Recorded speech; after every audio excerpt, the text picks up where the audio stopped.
Шаарды басып алганы жакындаганыңда ага тынчтык сунуш кыл. Эгерде ал сени менен тынчтык келишимин түзүүгө макул болуп, сага дарбазасын ачып берсе, анда шаарда жашаган бардык эл сага салык төлөп, кызмат кылсын. Эгерде ал тынчтык келишимин түзүүгө макул болбой, сени менен согуша турган болсо, анда шаарды курча. Кудай Теңириң аны сенин колуңа салып бергенде, ал жердеги эркек аттуунун баарын кылычтап кырып сал.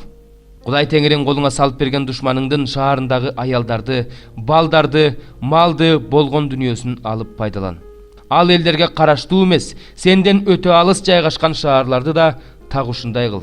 Ал эми Кудай Теңириң сенин энчиңе берип жаткан мына бул элдердин шаарларында жашаган адамдардын бирин да тирүү калтырба.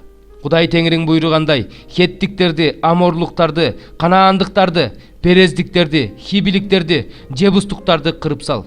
Алар силерди өз кудайларына табынуу учурунда кылган жийиркеничтүү иштерине үйрөтпөш үчүн, Кудай Теңириңердин алдында күнөө кылбашыңар үчүн аларды кырып салгыла. Эгерде бир шаарды басып алыш үчүн курчоодо көпкө кармап турсаң, анда жемиши желе турган дарактарына тийбе. Аларды кыйба, анткени талаадагы дарактар сенден качып жашынгыдай адам эмес. Өзүң билген, жемиши жегенге жарабаган дарактарды гана кыйып кулатсаң болот. Алардан сени менен салгылашып жаткан шаарларга каршы чептерди курсаң болот. 21 бөлүм.